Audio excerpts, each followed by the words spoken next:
Hai guys, welcome back to my channel. Mau tahu berita bola hari ini dan bagaimana analisa beritanya? Semuanya hanya di Rosa Bola.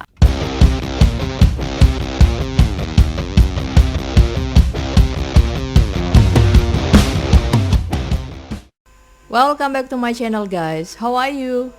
I hope all of you are doing well ya. Oh ya, di video ini aku ingin menyapa semua teman, sahabat, dan keluarga dari Rosa Bola yang harus menjalani proses isolasi. Semoga kalian semua bisa segera sembuh dan beraktivitas seperti sedia kala. Semoga juga video-video dari channel Rosa Bola bisa menemani hari-harimu. Keep fighting and get well soon guys. Tak terasa, video ini merupakan berita AC Milan ke-20. Wow, aku sendiri nggak nyangka bisa membuat video sebanyak ini. Dan berkat dukungan kalian semua, aku selalu semangat untuk memberitakan AC Milan. Mungkin kalau AC Milan Scudetto di 2021 nanti, aku baru mengambil break ya guys. Video ini akan kembali menampilkan profil pemain AC Milan zaman now. Setelah mengulas profil Gianluigi Donnarumma, Jens Peter Hauge, dan Alexis Salemaker, maka video ini aku kembali mengangkat profil The Class of 99 yang lain. Pemain ini adalah pemain belakang alias back tengah yang dimiliki AC Milan. Walaupun ia masih belum menjadi pilihan reguler atau starting line up, ia memiliki potensi yang sangat bagus untuk menjadi back tengah masa depan AC Milan dan juga timnas Italia. Oh ya, kalau kalian lihat pertandingan AC Milan melawan Sampdoria kemarin malam, ia bermain cukup taktis dan bersih selama menjaga jantung pertahanan AC Milan. Siapakah dia? Please welcome Matteo Gabbia. Lalu kenapa sih aku tertarik mengangkat profil pemain rupawan ini? Jika kalian masih ingat, sejarah kejayaan AC Milan dan juga timnas Italia selalu disertai dengan kemunculan back-back tengah tangguh legendaris. Siapa yang tidak kenal nama-nama seperti Franco Baresi, Paolo Maldini, dan Alessandro Costa Curta di periode 1990-an. Di periode 2000-an, muncullah nama-nama Alessandro Nesta dan Fabio Cannavaro. Nah, setelah era mereka berakhir atau setelah Italia menjadi juara Piala Dunia 2006, belum banyak muncul back-back tengah tangguh, baik yang dimiliki AC Milan maupun timnas Italia. Di timnas Italia, back-backnya selalu Om Bonucci dan Om Chiellini kan?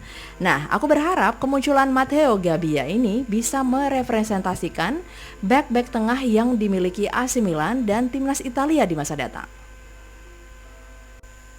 Fakta menarik lainnya adalah melihat status Gabbia sebagai Milanisti.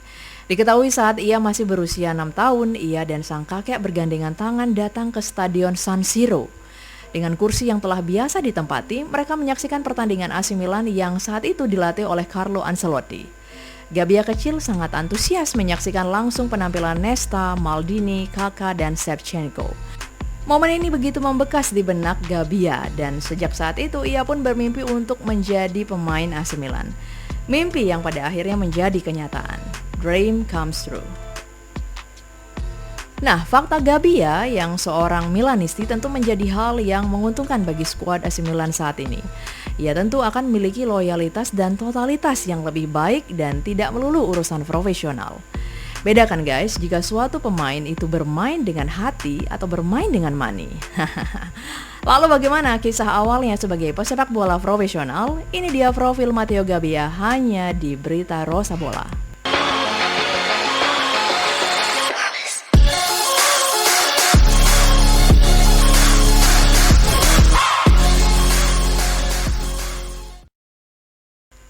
Matteo Gabbia dilahirkan pada 21 Oktober 1999 di Busto Arsizio, sebuah kota yang terletak di wilayah Varese.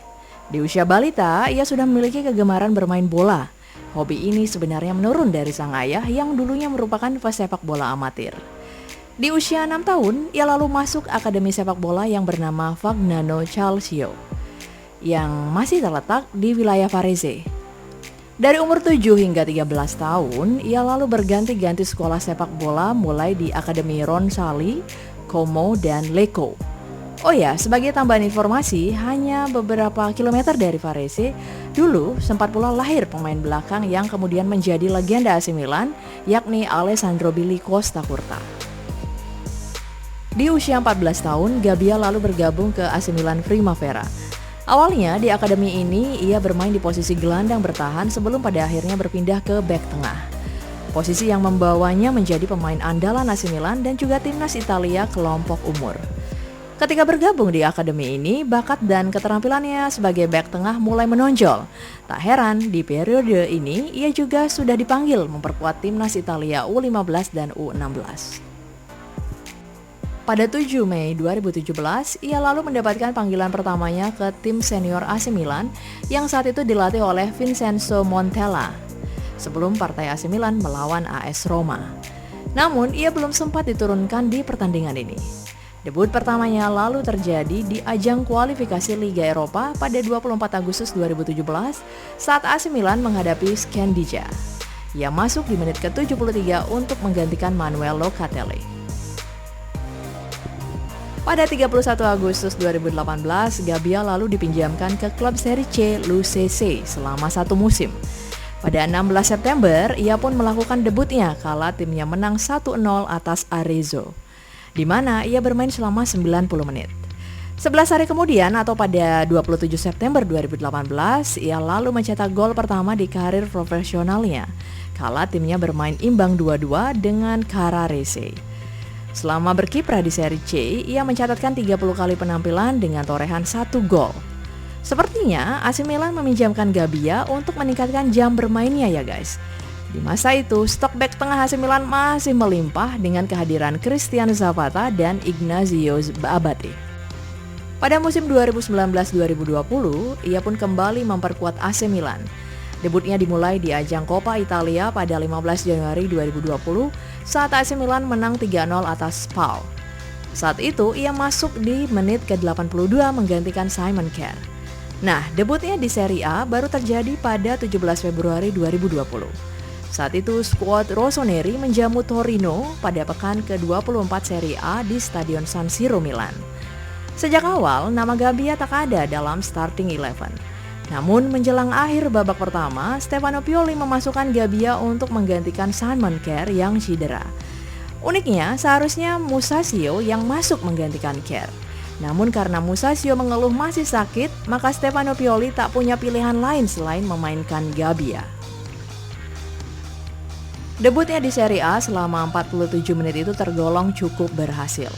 Dia mampu menjaga Milan tidak kebobolan dari Torino. Berduet dengan Romagnoli, Gabbia terlihat cukup tenang dan piawai dalam membaca permainan. Statistik menyebutkan dari 4 kali duel, ia 3 kali berhasil menang dan mencatatkan akurasi 75% umpan sukses. Dia juga lalu dipuji oleh pelatih Stefano Pioli yang mengatakan Gabbia cukup tenang dalam penampilan debutnya. Di akhir musim, AC Milan pun resmi memperpanjang kontrak Matteo Gabbia hingga musim panas 2024. Jadi selain Gabbia, ada Ante Rebic dan juga Jens Peter Hauge yang kontraknya baru berakhir di 2024 ya guys. Walaupun sempat diincar beberapa klub, kecintaannya kepada sang klub membuatnya memilih setia untuk berseragam Il Rossoneri. Tentu sebuah kebanggaan luar biasa jika ia yang Milanisti mampu bermain di AC Milan. Sama halnya seorang Jackmania yang main di Persija, bonek yang mampu bermain di Persebaya, ataupun Viking yang bermain untuk Persib Bandung. Musim 2020-2021 menjadi momen unik bagi Matteo Gabbia. Di awal bursa transfer, namanya kerap disebut akan dipinjamkan ke klub lain seiring rencana Rossoneri untuk mendatangkan bek tengah baru yang lebih berpengalaman. Namun ia akhirnya justru bertahan di San Siro setelah AC Milan gagal mendapatkan bek tengah baru. Tak hanya itu, ia bahkan naik pangkat menjadi pemain utama mendampingi Simon Kjær. Hal ini tidak terlepas dari cederanya sang kapten Alessio Romagnoli dan Matteo Musacchio, serta Leo Duarte yang harus beristirahat akibat paparan COVID-19. Di awal musim, Matteo Gabbia telah tampil dalam seluruh 6 laga yang dijalani AC Milan di seluruh kompetisi musim ini. Ia bahkan selalu tampil penuh tanpa pernah digantikan satu kali pun. Catatan 6 penampilan itu bahkan telah lebih dari separuh penampilannya di musim lalu, di mana ia hanya ditampilkan di 10 pertandingan. Secara menit bermain, ia bahkan sudah tampil 570 menit atau lebih dari 80% menit bermainnya musim lalu, yakni 686 menit. Matteo Gabbia pun memanfaatkan situasi itu dengan baik. Dari 3 laga yang sudah dijalaninya di Serie A Italia, duetnya dengan Kjaer belum mampu ditembus. AC Milan sempat menjadi satu dari 2 tim yang belum kebobolan bersama dengan Napoli. Sementara itu, di Liga Eropa, duet Gabbia-Kjaer berhasil membantu Rossoneri lolos ke babak grup meski harus kebobolan 4 gol dari 3 laga. Uniknya, kiprah Matteo Gabbia pun harus terhenti karena ia sempat terpapar COVID-19. Seiring dengan pulihnya sang kapten Alessio Romagnoli, ia pun kembali menjadi pelapis dari duet utama Romagnoli dan Simon Kjaer. Dengan cederanya Kjaer, kala bermain melawan Celtic, maka ia pun memiliki kesempatan kembali untuk membuktikan kualitasnya sebagai bek tengah masa depan AC Milan dan timnas Italia.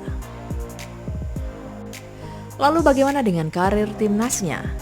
Gabbia pun sudah bermain di timnas Italia sejak usia dini, mulai U15 hingga U21, dan selalu menjadi pemain inti. Pada tahun 2016, ia menjadi bagian dari skuad Italia U17 yang berpartisipasi dalam ajang Piala Eropa U17, walau gagal membawa Italia lolos penyisihan grup. Di timnas U19, ia menjadi bagian dari tim Italia yang menjadi runner-up Piala Eropa U19 pada tahun 2018. Setahun kemudian, ia berpartisipasi dalam Piala Dunia U20 bersama timnas Italia U20 dan mampu mengantarkan timnya ke babak semifinal. Pada 6 September 2019, ia lalu melakukan debutnya di timnas U21 kala Italia menang 4-0 atas Moldova dalam pertandingan persahabatan. Jejak karir inilah yang membuatku yakin bahwa Gabbia akan menjadi tulang punggung timnas senior Italia di masa depan. Matteo Gabbia memiliki karakter yang mirip dengan bek-bek tengah tangguh yang pernah dimiliki Italia dulu ya guys. Pembawaannya yang tenang dan tidak terlalu berapi-api mengingatkanku pada sosok seperti Nesta dan Cannavaro di masa jayanya. Ia tidak mudah terpancing dengan gerakan-gerakan penyerang lawan. Namun begitu bahaya mengancam, ia cukup taktis mengamankan daerah pertahanan, baik dengan sapuan bola ataupun sliding bersihnya. Ini kalau aku bilang sih dia mainnya rapi dan gak macam-macam. Mungkin karena dia masih junior juga ya guys. Kalau kita lihat pertandingan AC Milan melawan Sampdoria, ia bermain sangat taktis.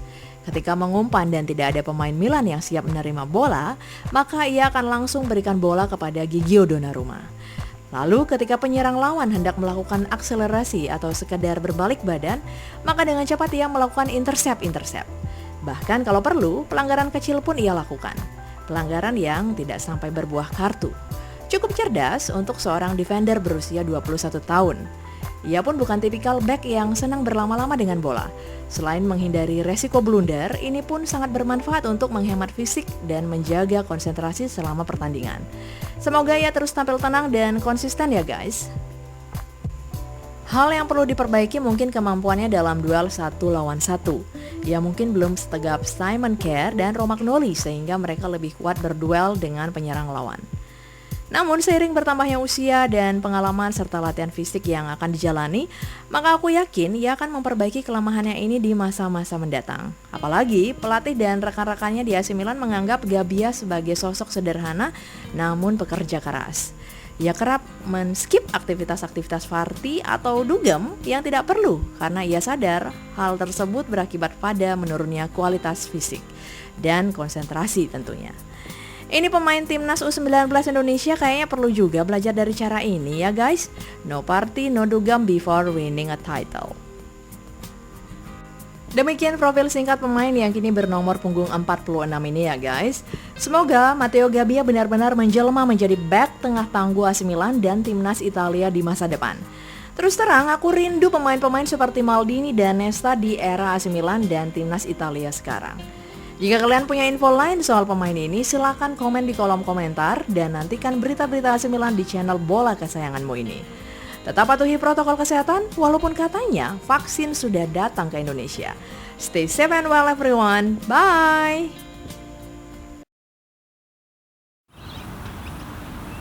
Thank you banget udah ikutin video-video dari aku. Jangan lupa untuk terus ingetin buat like, comment, subscribe, dan share sebanyak-banyaknya. Dan juga jangan lupa nyalakan lonceng notifikasinya untuk update video terbaru dari Rosa Bola. See you in the next video. Bye.